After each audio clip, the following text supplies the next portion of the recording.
तो नमस्कार दोस्तों, स्वागत है आप सभी का ऑनलाइन अड्डा फॉर स्टडी यूट्यूब चैनल पर। इस वीडियो में हम बात करेंगे तमाम भर्तियों की लेटेस्ट अपडेट को लेकर। तो बन सारी अपडेट हम कवर करते हैं। चलिए दोस्तों, वीडियो शुरू करते हैं। जल्दी से वीडियो को लाइक कर दें, साथ ही शेयर कर दें और चैनल को सब्सक्राइब करना बिल्कुल ना भूलें, जिससे कि आप सभी को इसी प्रकार की ऑथेंटिक जानकारियां मिलती रहें। तो चलिए शुरू करते हैं। उत्तर प्रदेश के अंदर पीईटी परीक्षा का आयोजन करवाया गया। उससे पहले तमाम दावे और तमाम चीज़ें देखने के लिए मिली, लेकिन जब परीक्षा केंद्र की व्यवस्था के बारे में पता चला या फिर परीक्षा केंद्र के बाहर क्या क्या हुआ, बहुत सारी ऐसी चीज़ें आपको आज के समाचार पत्रों के अंदर भी देखने के लिए मिलेंगी। लेकिन उससे पहले अगर आपको याद होगा कि सोशल मीडिया पर कल की तारीख में एक पेपर वायरल हो गया था, इसको लेकर भी कहीं ना कहीं बहुत सारे जो सवाल हैं वो उठते हुए दिखाई दे रहे हैं आयोग के ऊपर।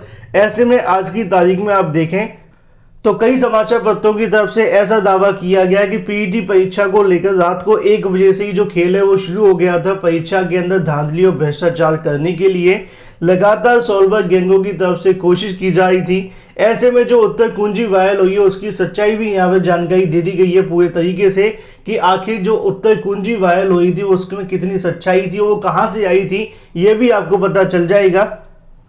तो यहाँ पे भी आप सभी को देखने के लिए मिलेगा कि पीईटी के अंदर सॉल्वर गिरोह गिरफ्तार किया गया है, जिसके अंदर जानकारी दी गई कि 4 से ज़्यादा लोगों को यहाँ पे गिरफ्तारी देखने के लिए मिली है।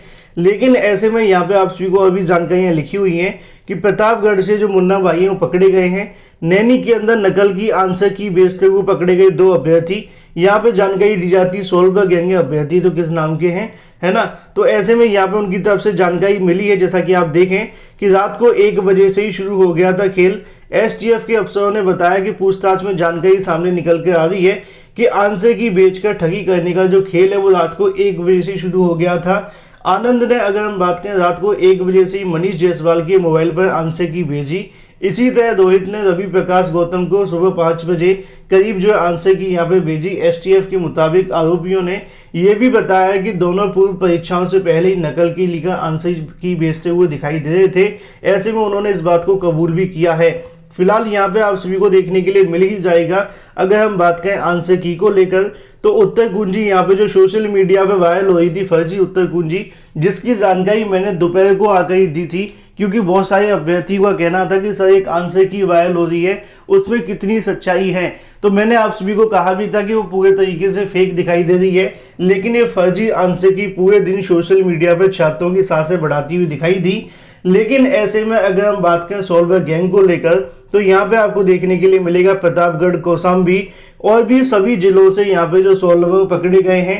हालांकि 1-1, 2-2 देखने के लिए मिलते हैं। उसी क्रम में यहाँ पे आप सभी देखेंगे अधीन सेवा चयन आयोग की प्रारंभिक आधा परीक्षा शुरू होने से पहले ही छात्रों ने ठगी को लेकर पेपर आउट कराने का झांसा देकर फर्जी उत्तर कुंजी जारी कर दी, उसे व्हाट्सएप पर बेचने लगे। सूचना वाराणसी एसटीएफ टीम को मिली तो उन्होंने यहाँ पर छापेमारी शुरू की और ऐसे में इन लोगों को यहाँ पर पकड़ा गया। फिलहाल आप सभी अंदाजा लगा सकते हैं उत्तर प्रदेश की सभी परीक्षाओं के अंदर फर्जीवाड़ा देखने के लिए मिलता है। उसके पीछे लगातार सबसे बड़ा कारण होता है सॉल्वर का।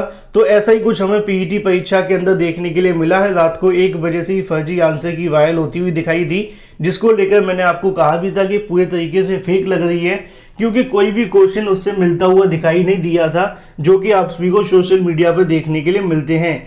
अब ऐसे में बहुत सारे छात्रों के मन में सवाल था कि कौन सी पाली, कौन सी शिफ्ट का जो आपका एग्जाम है वो कठिन था और कौन सा सरल था। तो ऐसे में यहाँ पे जानकारी देखने के लिए मिली छात्रों की तरफ से। जो पहले क्वेश्चन का लेवल था उनकी तरफ से बताया गया कि वो थोड़ा सा टफ था, लेकिन जो दूसरा वाला था वो उससे भी ज़्यादा आसान था। अब ऐसे में नॉर्मलाइजेशन तो आपको देखने के लिए मिलेगा ही, ऐसा आयोग ने पहले से बता दिया था।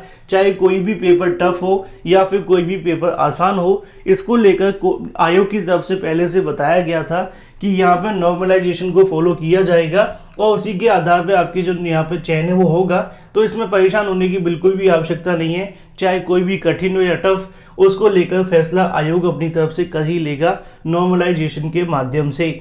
वहीं दूसरी तरफ बात करें टीजीटी पीजीटी 2021 के बारे में बहुत बड़ी अपडेट देखने के लिए मिल रही है। लेकिन उससे पहले मैं आप सभी को बता दूं कि टीजीटी को लेकर बहुत सारे मामले लगे हुए हैं। सुप्रीम कोर्ट के अंदर भी इसको लेकर जो मामला है वो लगा हुआ है, जहां पे परीक्षा में पुनः आवेदन और भी तमाम चीज़ों को लेकर जानकारी दी गई है।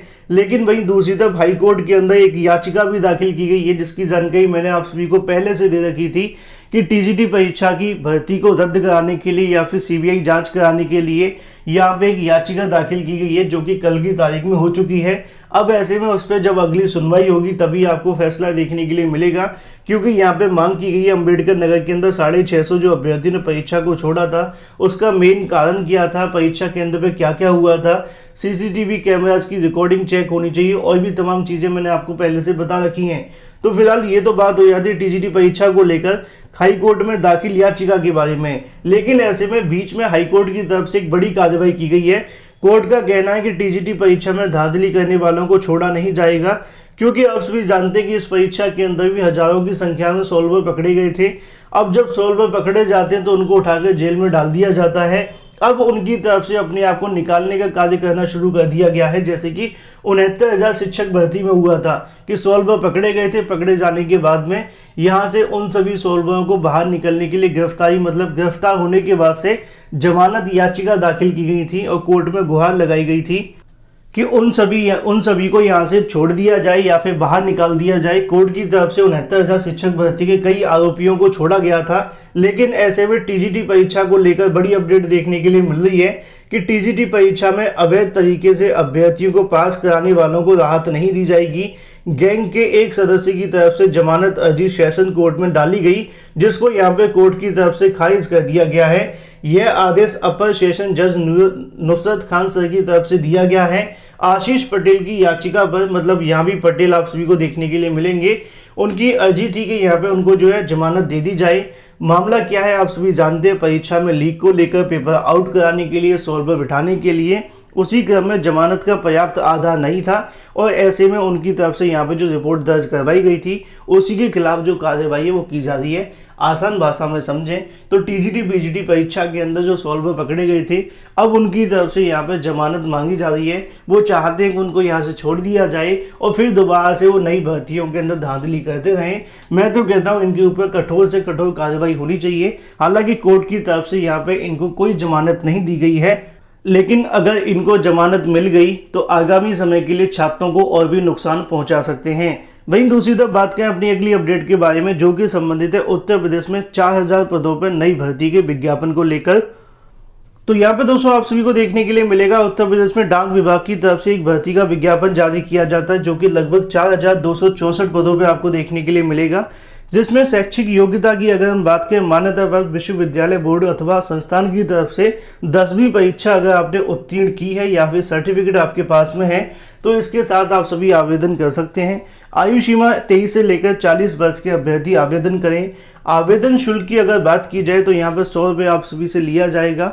आवेदन की जो अंतिम तारीख है 22 सितंबर 2021 रखी गई है। ज़्यादा जानकारी के लिए नीचे लिखी हुई ऑफिशियल वेबसाइट पर जाकर आवेदन कर सकते हैं, जो कि लगभग 4264 पदों पर है। ब्रांच पोस्ट मास्टर की यहाँ पर पोस्ट है, असिस्टेंट ब्रांच पोस्ट मास्टर भी है, साथ में डाक सेवक भी आपको देखने के लिए मिलेंगे। लेकिन वही दूसरी तरफ बात करें अपनी अगली अपडेट के बारे में, प्राइमरी के लगभग अगर बात करें 5 साल के बाद में 1 लाख से ज़्यादा शिक्षकों के लिए खुशखबरी देखने के लिए मिली है। प्रदेश के 1,04,000 अगर बात करें 1,04,000 से ज़्यादा प्राथमिक विद्यालयों के लिए 3 लाख से अधिक सहायक अध्यापकों के लिए प्रधानाध्यापक कार्यरत हैं। ऐसे में यहाँ पर जानकारी देखने के लिए मिलती है कि प्राथमिक विद्यालयों में 10,000 से अधिक प्रधानाध्यापक के रिक्त पद हैं। ऐसे में 2016 से इनकी पदोन्नति नहीं हुई थी, लेकिन बेसिक शिक्षा राज्य मंत्री सतीश चंद्र द्विवेदी ने प्राथमिक विद्यालय में सहायक अध्यापकों की पदोन्नति का बाद में लंबित नहीं होने पर उन्हें सबसे पहले प्राथमिक विद्यालय की पद में पदोन्नति देने का प्रस्ताव और साथ ही निर्देश भेजा है। ऐसे में उच्च प्राथमिक विद्यालय शिक्षकों को अभी जो इंतजार है वो करना होगा। उच्च प्राथमिक विद्यालय के सहायक अध्यापकों की अगर बात की जाए पदोन्नति को लेकर उच्च न्यायालय में बाद निर्धारित हो जाने के बाद ही फैसला लिया जाएगा। तो वहीं दूसरी तरफ उत्तर प्रदेश के अंदर बढ़े हुए डीए को हरी झंडी दे दी गई है। जैसा कि आप सभी देख पाए, 2 बड़ी खुशखबरियां देखने के लिए मिलती है। पहला तो यहाँ पर डीए को मंजूरी दे दी गई है, तो दूसरी तरफ यहाँ पे जो अध्यापक है उनको प्रमोट किया जाएगा। दोनों ही बड़ी अच्छी खबर है उन सभी के लिए जो कि पहले से नौकरी के अंदर है। 1 जुलाई अगर बात करें 1 जुलाई से लेकर 28 लाख कर्मियों को पेंशनरों को 11% महंगाई भत्ता दिया जाएगा, जैसा कि जानकारी आप सभी को मिली गई होगी। तो वीडियो को लाइक कर दें, साथ ही शेयर कर दें, चैनल को सब्सक्राइब करना बिल्कुल ना भूलें।